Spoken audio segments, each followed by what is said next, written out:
لیکن مجھے التمش سے غرض ہے اور میں اسے پا کر رہوں گی۔ ابھی اس وقت کہاں جا رہی ہو؟ بتا تو رہی ہوں میں اپنی محبت پا کر رہوں گی۔ التمش کے پاس جا رہی ہوں۔ کیا کرو گی؟ وہ تمہیں ٹھکرا دے گا۔ وہ تم سے پیار نہیں کرتا، وہ شادی شدہ ہے۔ میرے سامنے اس کی برائیاں کرنا بند کریں۔ وہ مجھ سے بہت محبت کرتا ہے۔ وہ مجھ سے بہت محبت کرتا ہے۔ میں جاؤں گی تو اسے منا لوں گی۔ دیکھ لینا میری باہوں میں آ کر وہ کہیں اور نہیں دیکھ پائے گا۔ فضا کو شاید خود پر ضرورت سے زیادہ ہی گمان تھا، اسی لیے وہ تابہ کو وہیں چھوڑ کر گھر سے باہر نکل آئی۔ میں تمہاری باپ کو تمہاری حرکتیں بتا دوں گی۔ شوق سے بتائیں، وہ جاتے جاتے چیخ کر بولی۔ اور تابہ نے شاہد کو فون لگا دیا۔ بس اب بہت ہوا، میں نے اس حویلی والوں کی حکمرانی بہت سہ لی۔ اب میں اپنے شوہر کی موت کا بدلہ اس بلوچ خاندان سے لے کر رہوں گی۔ مجھے یقین ہے خالد کو مارنے والا کوئی اور نہیں بلکہ التمش اور احمد ہی ہیں، جس طرح اس کے جانے سے پہلے ہمارا آج تک پلان چلتا رہا، خالد کے جانے کے بعد بھی نہیں رہے گا۔ عائشہ اس وقت اپنے دراز سے کچھ ڈھونڈ رہی تھی اور اچانک اسے وہ چیز مل بھی گئی۔ ایک شیشی ہاتھ میں اٹھا کر وہ شیطانی مسکراہٹ چہرے پر سجائے کچن کی جانب آ گئی۔ وہاں سے ساوری کے لیے بنایا گیا تھا دودھ اٹھا کر اس میں 3 سے 4 ڈراپس ڈال دی۔ آج تک اس بلوچ خاندان میں وارث نہ ہونے کی سب سے بڑی وجہ میں اور خالد تھے۔ ہم نے کسی کو اس قابل چھوڑا ہی نہیں کہ وہ وارث پیدا کر سکے۔ پہلے ناظرین کو میں یہ دوائی دیتی تھی تاکہ اس سے بچے نہ ہو سکے۔ جب وہ ماں بننے والی ہوئی تو اس نے سب سے پہلے مجھے بتایا، اور دیکھو اگلے ہی دن اس کا بچہ بھی ضائع ہو گیا۔ شبانہ کو بھی میں ہی یہ دیتی ہوں۔ جب تک میرے بیٹے جوان ہو کر وارث پیدا کرنے کے قابل نہیں ہو جاتے تب تک اس بلوچ خاندان میں کوئی وارث نہیں آئے گا۔ اگر اس خاندان کا کوئی وارث پیدا کرے گا تو وہ صرف میرے بیٹے ہوں گے۔ یہ جائیداد بھی ہماری ہی ہوگی۔ بھلے آج خالد اس دنیا میں نہیں ہے، لیکن اس کے مقصد کو انجام تک پہنچا کر ہی دم لوں گی۔ آنکھوں میں نفرت لیے وہ دودھ کو مکس کر کے فریج میں رکھنے گئی، لیکن اسی وقت زنیرہ نے اس کا ہاتھ پکڑ لیا۔ کیا کر رہی تھی تم؟ اپنے سامنے زنیرہ کو دیکھ کر اس کے اوزان پوری طرح خطا ہو گئے۔ ایسا تو کبھی سوچا ہی نہیں تھا۔ یہ تو رات کا پہر ہے، اس وقت وہ یہاں کیا کر رہی ہے؟ اسے تو اپنے شوہر کے ساتھ ہونا چاہیے کیونکہ ان کی نئی شادی ہوئی ہے، اور پھر آپ یہاں پر؟ میں بس ساوری کا دودھ بنا کر رکھ رہی تھی۔ کیوں میں یہاں نہیں آ سکتی؟ عائشہ کے ماتھے پہ پسینہ اور ہاتھوں کی لرزاہٹ صاف گڑبڑ کا احساس دلوا رہی تھی۔ ہاں بالکل آ سکتی ہیں، یہ آپ کا بھی کچن ہے، بلکہ آپ کی حویلی ہے۔ میں تو بس ساوری کا دودھ میں نے اپنے ہاتھوں سے بنایا تھا۔ تم اس کے ساتھ کیا چھیڑ چھاڑ کر رہی تھی؟ میں نے کوئی چھیڑ چھاڑ نہیں کی، میں بس کچن میں کھانے کے لیے چیزیں ڈھونڈنے آئی تھی، مگر مجھے کچھ مل نہیں رہا تھا۔ یہ میں نے نکال کے رکھا، پھر میں نے سوچا یہ بچی کا دودھ ہے تو میں کیوں لوں، اسی لیے بس رکھنے جا رہی تھی۔ اچھا واپس رکھنے جا رہی تھی، اور ابھی تم نے بولا تھا تم اس کا دودھ بنا رہی تھی، اور پھر تم کہہ رہی ہو کچھ کھانا تلاش کرنے آئی تھی۔ زنیرہ نے گہری نظروں سے اس کا جائزہ لیا۔ ہاں دونوں باتیں۔ ہاتھوں کے ساتھ اب اس کی ٹانگیں بھی لرزنے لگی تھی۔ چلو چھوڑو اپنے نت نئے جھوٹ اور یہ بتاؤ اس میں کیا ملایا ہے؟ ملایا؟ میں نے تو کچھ نہیں ملایا۔ ایک دم اس نے ماتھے پر چمکنے والی پسینے کی بوندوں کو صاف کیا۔ زنیرہ نے اس کے دوسرے ہاتھ کی مٹھی کو پکڑ کر کھولنے کی کوشش کی۔ کھولو، اس میں کیا ہے؟ نہیں اس میں کچھ نہیں ہے۔ اس کے تو آج ستارے گردش میں چل رہے تھے، آج تو جیسے اس کے سر پر قیامت ٹوٹ کر ہی رہے گی۔ کھولو اس کو۔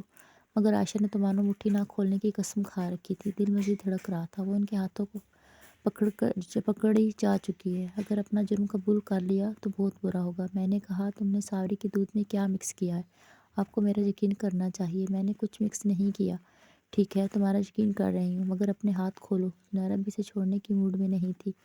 اگر آپ میرا یقین کر رہی ہیں تو پھر ایسا کیوں کرنے کا بول رہی ہیں؟ کیوں؟ اگر تم نے کچھ غلط نہیں کیا تو پھر مٹھی کھولنے میں کیا قباحت ہے؟ کھولو اپنی مٹھی اور دکھا دو مجھے اس میں کچھ نہیں ہے۔ میری ضروری دوائی ہے اس کے اندر۔ تمہاری ضروری دوائی دکھاؤ مجھے۔ اتنی تمہاری ضروری دوائی، میں بھی تو دیکھوں تم کس چیز کی دوائی کھا رہی ہو۔ آخرکار عائشہ کو اپنی مٹھی کھولنی ہی پڑی۔ میرے کان میں ڈالنے والے ڈراپس ہیں۔ زنیرہ نے اپنے ہاتھوں سے شیشی کو جپٹ کر چاروں طرف سے دیکھا تو یہ واقعی کان میں ڈالنے والی ڈراپس تھی۔ یہ ساوری کے دودھ میں کیوں ملا رہی تھی؟ اس نے اپنی آنکھوں سے اسے دودھ میں ملاتے دیکھا تھا۔ کان میں ڈالنے والی ڈراپس ہیں؟ ہاں بالکل، آپ خود اپنی آنکھوں سے دیکھ رہی ہیں۔ پڑھ بھی لیں، آپ تو پڑھی لکھی ہیں نا۔ دیکھ رہی ہوں۔ اگر یہ واقعی کان میں ڈالنے والے ڈراپس ہیں تو تم نے یہ ساوری کے دودھ میں کیوں ملائے؟ میں نے ساوری کے دودھ میں نہیں ملایا۔ آپ کو کوئی غلط فہمی ہو رہی ہے۔ کان میں ڈالنے والے ڈراپس تم کچن میں لے کر کیوں آئی؟ وہ بس میرے ہاتھ میں تھی،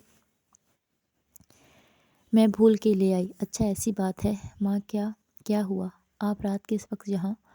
التمش کی آواز پر وہ دونوں ہی ایک ساتھ اس کی طرف مڑی۔ زنیرہ نے ایک نظر عائشہ کی طرف دیکھا اور پھر اپنے ہاتھ میں پکڑی دوائی التمش کے حوالے کر دی۔ التمش، پتہ کرواؤ اس کے اندر کیا ہے۔ پتہ کروانے کی کیا ضرورت ہے؟ میرے کان کی دوائی ہے، مجھے واپس کر دیں، میرے کان میں درد ہو رہا ہے۔ عائشہ بھاگ کر اس دوائی کو پکڑنے کے لیے التمش کی طرف بڑھی، مگر اس سے پہلے ہی التمش بھی خطرے کو بھانپ چکا تھا۔ اس چھوٹی سی شیشے کو اپنے کوٹ کی جیب میں رکھ کر وہ گہری نظروں سے عائشہ کی طرف دیکھنے لگا۔ مجھے واپس نکال کے دو التمش، کیوں چھپا لی ہے؟ میرے کان میں درد ہے، مجھے وہ اپنے کان میں ڈالنی ہے۔ ماں، کیا ہوا ہے؟ عائشہ کو پوری طرح اگنور کر کے وہ اپنی ماں کی طرف متوجہ ہوا۔ یہ جو دوائی ہے اس نے ساوری کے دودھ میں ملائی ہے، جو میں نے اس کے لیے بنا کر رکھا تھا اور اب اسی کے لیے لینے آئی تھی، مگر یہاں آ کر میں نے دیکھا کہ یہ اس کے دودھ میں یہ والی دوائی ملا رہی ہے۔ مجھے تو اس پر ذرا یقین نہیں ہے، تم ذرا اس کی جانچ کروا کر لاؤ، اصل میں یہ ہے کیا چیز؟ دیکھنے میں کان کی دوائی ہی لگ رہی ہے، مگر پھر ساوری کے دودھ میں مکس کرنے کا جواز؟ ساوری کے دودھ میں کس چیز کو مکس کرنے کا سن کر ہی التمش کے کان کھڑے ہو گئے۔ کیا ملا رہی تھی آپ میری بیوی کے دودھ میں؟ مارنا چاہتی ہیں اسے؟ اس کے بچے کو ضائع کرنا چاہتی ہیں؟ التمش تو جیسے اہم پوائنٹ پر پہنچ گیا اور عائشہ کا مانو سانس ہی سوکھ گیا ہو۔ تم لوگ ایسے نہیں کرو، میری کوئی بات بھی نہیں سنتا، تم لوگ اچھے نہیں ہو، میں جا رہی ہوں یہاں سے۔ اس کا تو بس نہیں چل رہا تھا، وہ کچھ بھی کر کے وہ دوائی لے لے، مگر اب تو یہ شاید ناممکن تھا۔ اب تو اس کا راز بھی فاش ہو جائے گا۔ اب وہ کیا کرے؟ وہ تو بہت بڑی مصیبت میں پھنس چکی ہے،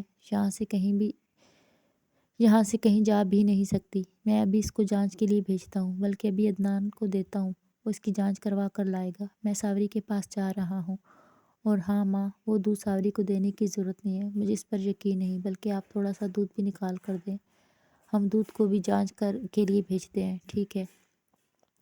التمش کو دودھ نکال کر دینے کے بعد وہ عائشہ کی طرف مڑی۔ تم اپنے کمرے میں جاؤ، تمہارا فیصلہ تو جانچ کے بعد ہی ہوگا۔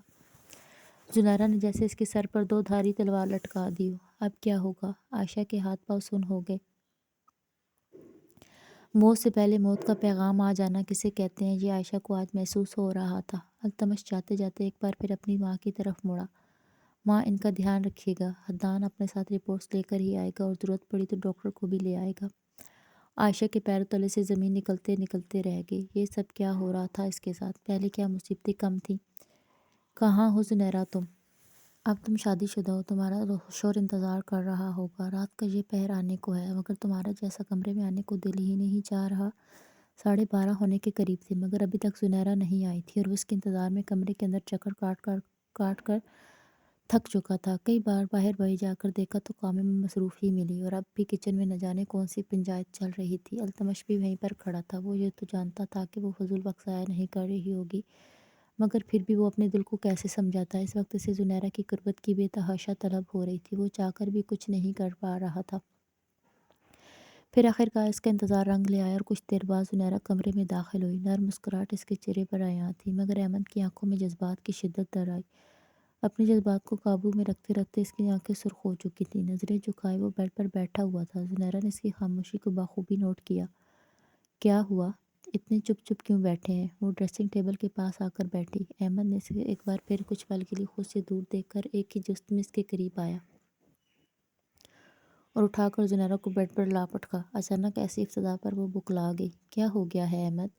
ایسا کیوں کر رہے ہیں؟ مگر وہ بھلا کہاں اس کی سن رہا تھا۔ اپنی شرٹ تیزی سے نکال کر وہ زنیرہ کی شرٹ کو بھی نکالنے لگا۔ آنکھوں میں بے جا سختی نمایاں تھی۔ زنیرہ نے حیرت سے اس کی طرف دیکھا۔ یہ کیا ہو رہا تھا؟ جانتی ہو کتنی محبت کرتا ہوں تم سے؟ اس سے پوری طرح خود پر عیاں کر کے اب احمد کو سکون آیا تھا۔ وہ قدرتی لباس میں اس کے سامنے تھی، حسین وجود، اور اس کے نشیب و فراز جب احمد کے سامنے عیاں ہوئی تو اسے کچھ ٹھنڈک ہوئی۔ اس کے وجود پر ہاتھ پھرتا ہوا وہ اپنے ہاتھوں کو اس کے بالوں تک لے گیا اور پھر ایک ہی جھٹکے میں اس کے بالوں کو پیچھے کی طرف کھینچ کر زنیرہ کے چہرے کو اپنے سامنے کیا۔ وہ تکلیف کے مارے سسک پڑی۔ ہاں میں جانتی ہوں، لیکن آپ اس طرح کیوں کر رہے ہیں؟ اپنے وجود کو چھپانے کی کوشش کرتی ہوئے اپنے بالوں کو بھی چھڑوانے کی کوشش کر رہی تھی، جبکہ احمد نے خشمگی نظروں سے اس کی حرکت کو دیکھا اور چادر پکڑ کر دور اچھال دی۔ مجھ سے اپنے وجود کو رعنائیاں چھپانے کا کیا مطلب ہے؟ میں شور ہوں تمہارا، تم کیسے جان سکتی ہو میری شدت کو، میری تڑپ کو، میری طلب کو؟ تمہیں تو شاید میری محبت پر یقین ہی نہ ہو۔ پر شدت ہوتا اس کی گردن پر جھک کر بیوٹی بون پر اپنے دانت گاڑ گیا۔ وہ تڑپ اٹھی۔ دیکھیے مجھے آپ کی محبت پر یقین ہے، تبھی اپنے آپ کو سونپا ہے، آپ کو اپنے وجود تک رسائی دی، آپ کو روح کی گہرائیوں میں اترنے کا حق دیا ہے۔ جب مجھے اپنی روح کی گہرائیوں میں اترنے کا حق دے ہی چکی ہو تو یہ حق ادا کرنے کے لیے تھوڑی دیر پہلے نہیں آ سکتی تھی؟ میں کب سے تمہارا انتظار کر رہا ہوں، جانتی ہو ایک ایک پل کتنی مشکل سے گزارا ہے میں نے۔ وہ اس کی دھڑکنوں پر اپنی شدتیں نچھاور کرتا لمحہ بلمحہ زنیرہ کے وجود کو سختی سے خود میں بھینچ رہا تھا۔ زنیرہ کی سسکیاں بآواز بلند ہو رہی تھیں۔ آپ جانتے ہیں مجھ پر گھر کی بہت ساری ذمہ داریاں ہیں، میں کبھی بھی جان بوجھ کر خود کو آپ سے دور نہیں کرتی، لیکن یہاں بہت سارے کام ہیں، بہت ساری ذمہ داری نبھانی ہے۔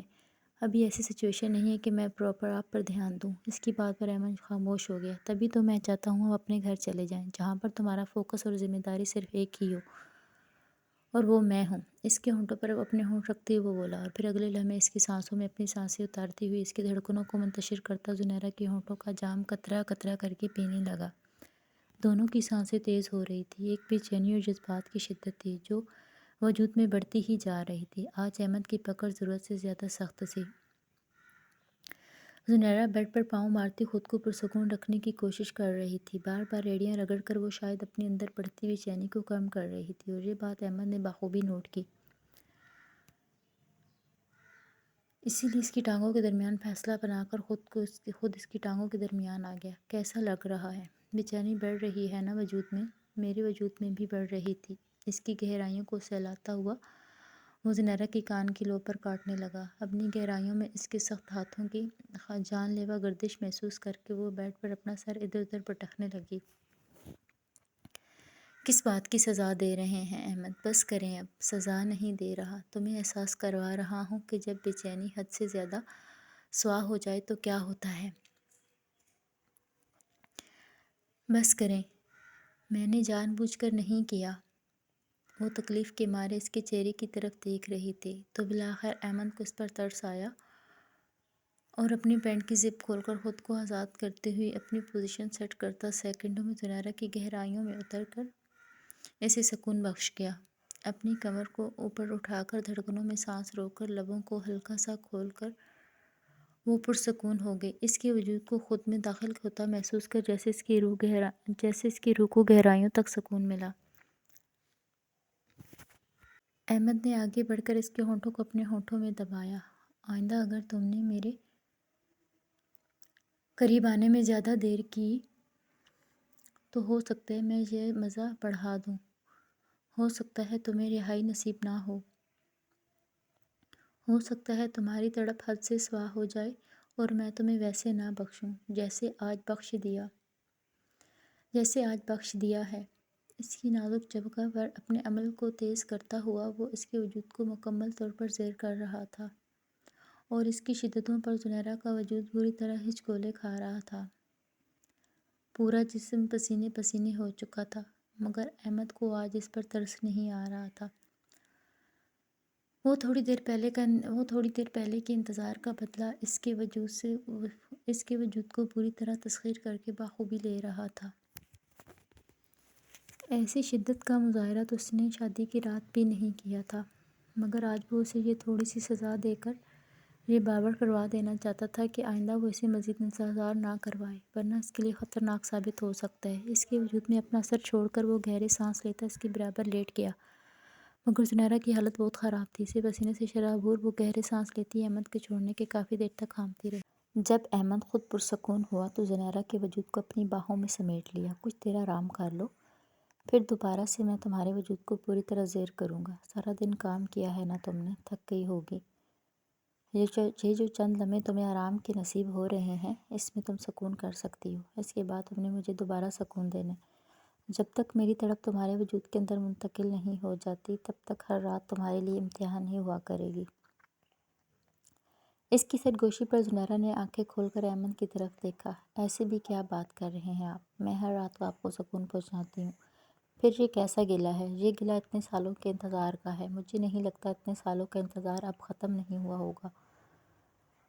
پہلی ہی رات جہاں تک مجھے معلوم ہے آپ نے میرے وجود سے راحت حاصل کر لی تھی۔ تم کیا جانو تمہیں لے کر میری تڑپ کس قدر شدید ہے۔ بس کریں احمد۔ زنیرہ خاموشی سے آنکھیں موند کر دوسری طرف کروٹ لے کر لیٹ گئی۔ لہجے سے صاف عیاں تھا کہ وہ ایسے عمل پر شدید برہم ہوئی، مگر احمد کو فرق نہیں پڑتا تھا۔ اس نے سزا دے دی تھی اور اب وہ امید کرتا تھا آئندہ وہ بے فضول وقت ضائع کرتے ہوئے اپنے شوہر کو مزید انتظار نہ کروائے۔ اسی لیے پیچھے سے اسے اپنے سار میں لے کر وہ زنیرہ کی گردن پر اپنے لب رکھ گیا۔ دونوں ہاتھ اس کی دھڑکنوں پر جمے تھے۔ مجھے سونے دیں۔ زنیرہ نے اس کے ہاتھوں کو اپنی دھڑکنوں سے ہٹایا، لیکن احمد نے واپس اپنے سختی کے ساتھ دوبارہ وہاں جما لیے۔ میں تمہیں سونے دے رہا ہوں، ایسے مجھے نیند نہیں آئے گی۔ تمہیں ایسے ہی سونے کی عادت ڈالنی چاہیے، کیونکہ میں تمہارا شوہر ہوں۔ تمہیں کسی بھی وقت کہیں بھی چھو سکتا ہوں۔ تمہیں ہر حالت میں سکون محسوس ہونا چاہیے۔ احمد میں بہت زیادہ تھک گئی ہوں، مجھے سونے دیں۔ چند پل سکون کر لوں گی تو کوئی قیامت نہیں ٹوٹ پڑے گا۔ زنیرہ کی ناراضگی وہ بہت خوب سمجھ رہا تھا، لیکن اسے اپنی بات نہیں سمجھا سکتا تھا۔ اب تم اس سے کیا چاہتی ہو؟ میں بس اتنا چاہتی ہوں آپ مجھے سونے دیں۔ تو میں نے تمہیں کب روکا ہے یار؟ آپ نے نہیں روکا، لیکن آپ حرکتیں ایسی کر رہے ہیں تاکہ میں سو نہ سکوں۔ تو تم کیا چاہتی ہو؟ میں چاہتی ہوں آپ تھوڑا دور ہو جائیں تاکہ میں سکون سے آرام کر سکوں۔ یہ تو ہرگز نہیں ہو سکتا۔ تمہیں میری باہوں میں ہی سکون محسوس کرنا ہوگا۔ ٹھیک ہے، آپ کی باہوں میں سکون محسوس کر لوں گی، لیکن آپ اپنے ہاتھوں کو لگام دیں۔ آخرکار وہ بول ہی پڑی تو اپنی مسکراہٹ ضبط کرتے احمد نے اپنے ہاتھوں کو اس کے پیٹ پر رکھا۔ چلو اب سو جاؤ۔ اس کے یوں کچھ قدم پیچھے ہٹ جانے پر وہ پرسکون ہو کر آنکھیں موند گئی۔ پر احمد پر غصہ ابھی بھی کم نہیں ہوا تھا۔ کیا ہوا عدنان؟ رپورٹس آ گئی ہیں؟ صبح کے 9 بجے عدنان نے التمش کو کال کی تو التمش یکدم ہی الرٹ ہو گیا۔ وہ تو چاہتا ہی یہ تھا کہ بلکہ وہ ساری رات سے اسی چیز کا انتظار کر رہا تھا۔ وہ جانتا تھا عدنان کو اس نے یہ کام سونپا ہے تو وہ پوری طرح ڈیٹیل نکلوا کر ہی اسے فون کرے گا، اور ایسا ہی ہوا۔ لیکن جو بات اس نے التمش کی گوش گزار کی، اسے سننے کے بعد التمش کا دماغ بھگ سے اڑ گیا۔ اسے امید تو تھی، لیکن ان کا شک اس قدر صحیح نکلے گا جن کے وہم و گمان میں بھی نہیں تھا۔ انہیں لگا شاید یہ کوئی چھوٹی موٹی سازش ہوگی، لیکن ٹھیک ہے، تم ڈاکٹر کو بھی لے آؤ اور ساری رپورٹس بھی لے آؤ۔ اب ان کا کھیل ختم ہوتا ہے۔ ٹھیک ہے۔ فون بند کر کے وہ ڈاکٹر کو اپنے ساتھ لے کر حویلی چلا آیا، مگر اس سے پہلے التمش نے تمام حویلی والوں کو لاؤنج میں جمع کر لیا۔ حاجرہ کا تو حلق تک کڑوا ہو گیا۔ ارے بھائی، تم لوگوں نے کون سا ڈرامہ چھیڑ رکھا ہے؟ ہر دوسرے دن یہاں پنچایت کھڑی کر لیتے ہو۔ اگر اتنا ہی تم لوگوں کو بحث و مباحثے کا شوق ہے تو پھر ڈیرے پر چلے جاؤ، پنچایت میں چلے جاؤ، لیکن اس گھر کو میدان جنگ بنانے کی ضرورت نہیں ہے۔ اس حویلی میں پہلے بھی لوگ رہتے تھے، مگر تم لوگوں کے آنے کے بعد ایسا لگتا ہے کوئی نیا ہی مورچہ کھڑا ہو گیا ہے۔ حاجرہ نے کھڑے کھڑے سب کو لتاڑ کر رکھ دیا۔ التمش نے خشمگین نظروں سے اس کی طرف دیکھا۔ آپ کو نہیں لگتا چاچی آپ ضرورت سے زیادہ بول رہی ہیں؟ ارے میں ضرورت سے زیادہ نہیں بولتی، تم لوگ ضرورت سے زیادہ ڈرامے کرتے ہو۔ چلو ٹھیک ہے، ابھی تھوڑی دیر میں عدنان آ جائے تو پتہ چل جائے گا کون ڈرامہ کرتا ہے۔ اتنے میں عدنان بھی پہنچ گیا۔ اس کے ساتھ ایک ڈاکٹر بھی تھا۔ ڈاکٹر کو دیکھ کر سب لوگ حیران رہ گئے۔ اب یہ ڈاکٹر کو کیوں لے کر آیا ہے؟ مجھے لگتا ہے تمہاری بیوی کا کوئی مسئلہ ہوگا۔ ہمیں اس میں گھسیٹنے کی ضرورت نہیں ہے، نہ ہی ہمیں تمہارے معاملوں میں پڑنے کا کوئی شوق ہے۔ حاجرہ تو اپنے دل کی بھڑاس نکال کر وہاں سے جانے لگی۔ خادم نے اسے کھا جانے والی نظروں سے گھورا تو چاروں نہ چار اسے خاموشی سے وہیں کھڑے رہنا پڑا، اور زنیرہ عائشہ کو کھینچتی ہوئی لاؤنج میں لے آئی۔ چھوڑیں مجھے، کیا کر رہی ہیں آپ میرے ساتھ؟ یہ تو تمہیں یہاں آ کر ہی پتہ چلے گا تمہارے ساتھ کیا ہو رہا ہے۔ آج سب کے سامنے اپنا جرم قبول کرنے کا وقت آ گیا ہے۔ میں نے کوئی جرم نہیں کیا۔ وہ اب بھی اپنی بات پر قائم تھی۔ اس کی فراٹے بھرتی زبان پر التمش نے بھویں اچکائے۔ ٹھیک ہے، ابھی سب لوگوں کو گواہی سے ثابت کروا دیتے ہیں۔ ماں، پہلے آپ بتائیں۔ زنیرہ کو جو پتہ تھا، جو رات اس نے دیکھا، وہ اس نے ان تمام لوگوں کو بتایا، اور وہ شیشی بھی سب کو دکھائی۔ پھر جو سارا معاملہ پیش آیا اور عدنان وہ شیشی اور دودھ لے کر ڈاکٹر کے پاس گیا، اس کی جو رپورٹس آئی وہ خادم بلوچ کے حوالے کر دی، جسے دیکھنے کے بعد خالد بلوچ کی آنکھیں حیرت سے پھٹی کی پھٹی رہ گئیں۔ کیا ہے اس میں؟ حاجرہ بھی رپورٹ پر جھک کے جا رہی تھی۔ پڑھ لو اگر تم سے پڑھا جا رہا ہے تو۔ خادم کا دماغ پہلے ہی خراب تھا، اوپر سے حاجرہ فائل میں جھکے جا رہی تھی۔ میں سب کو بتاتی ہوں۔ ڈاکٹر نے آخرکار اپنی خدمات پیش کرنے کا سوچ ہی لیا اور اس دوا کے بارے میں سب کو بتانے لگی۔ یہ ایک طرح کا سلو پوائزن تھا جسے پریگننسی سے چھٹکارا پانے کے لیے استعمال کیا جاتا ہے۔ اس کا اوور ڈوز ہونے پر اگر کوئی ماں بننے والی ہو تو اس کا بچہ بھی ضائع ہو سکتا ہے۔ اس کے علاوہ اگر یہ دوا کسی کو مسلسل دی جائے تو اس عورت کی موت بھی ہو سکتی ہے۔ یہ سب کیا ہے؟ خادم نے عائشہ کی طرف دیکھا تو اس کے ہاتھ پاؤں کانپ رہے تھے۔ جھوٹ بولنے کی ضرورت نہیں ہے۔ جھوٹ بولنے کی ضرورت نہیں ہے ورنہ جو تم نے ساوری کے ساتھ کیا وہ یہاں پر دہرا دوں گی۔ زنیرہ کو آج بھی ان لوگوں کا ساوری کے ساتھ کیا گیا سلوک یاد تھا۔ یہ سب تم نے کیا ہے؟ ہاجرہ تو یہ ساری باتیں سن کر ہی سکتے کی کیفیت میں آ گئی۔ ہاں میں نے کیا ہے۔ آخرکار عائشہ سمجھ گئی کہ جھوٹ بولنے کا کوئی فائدہ نہیں ہے کیونکہ وہ ہر طرف سے پکڑی گئی تھی۔ مگر کیوں؟ خادم حیرانگی کی کیفیت میں فائل نیچے رکھ کر اس کی طرف بڑھا۔ کیونکہ میری اس گھر میں کوئی قدر و قیمت نہیں ہے۔ حالانکہ میں بھی اس گھر کی بہو ہوں، خالد بھی اس گھر کا بیٹا تھا، لیکن نہیں، ساری جائیداد پر آپ لوگوں کا قبضہ ہے۔ آپ کی بیوی مجھ پر ایسے روب جماتی ہے جیسے میں اس گھر کی کوئی نوکرانی ہوں۔ اکیلی وہی اس گھر کی بہو ہے۔ اس کے علاوہ وارث کے پیچھے تو آپ لوگ ایسے ہاتھ دھو کر پڑے ہوئے ہیں جیسے وارث نہ ہو گیا کوئی زندگی اور موت کا فرمان ہو گیا۔ وارث آ جانے کے بعد آپ لوگوں کے تو ششکے ہی علیحدہ ہوتے کیونکہ ابھی ہی آپ لوگوں کے مزاج نہیں ملتے، اسی لیے مجھے اور خالد کو یہ کرنا پڑا۔ یہ جو آپ کے بیٹے کے ہاں کبھی اولاد نہیں ہوئی نا، یہ سب ہماری وجہ سے ہوا ہے۔ میں ہی نازلی کو یہ ڈراپس دیتی تھی تاکہ وہ کبھی ماں نہ بن پائے، لیکن میری ریگولر ڈیوٹی میں کمی رہ گئی کیونکہ میں بیمار ہو گئی اور نازلی ماں بننے والی ہو گئی۔ مگر جب مجھے پتہ چلا کہ وہ ماں بننے والی ہے، میں نے اس کے دودھ میں اوور ڈوز کر دیا۔ اگلے ہی دن اس کا بچہ ضائع ہو گیا۔ شبانہ کے ساتھ بھی میں یہی کرتی ہوں، لیکن مجھے امید نہیں تھی ساوری ماں بن جائے گی کیونکہ یہ سب میری آنکھوں سے پوشیدہ ہو کر ہوا۔ اگر مجھے اور خالد کو پتہ ہوتا کہ ساوری بھی ماں بننے والی ہے اور وہ بھی اس خاندان کے وارث کو جنم دینے والی ہے تو یہ دوا ہم اس کو بھی دے دیتے۔ وہ بھی کبھی ماں نہیں بن پاتی۔ رات بھی میں اس کے دودھ کے اندر یہ دوا ملانے گئی تھی اور میں نے ملا بھی دی تھی، لیکن عین ٹائم پر جیشانی جی وہاں پر آ گئیں اور میں پکڑی گئی۔ مگر مجھے اپنے کیے پر کوئی افسوس نہیں ہے۔ وہ انسان بزدل ہوتا ہے جو اپنے لیے لڑ نہیں سکتا۔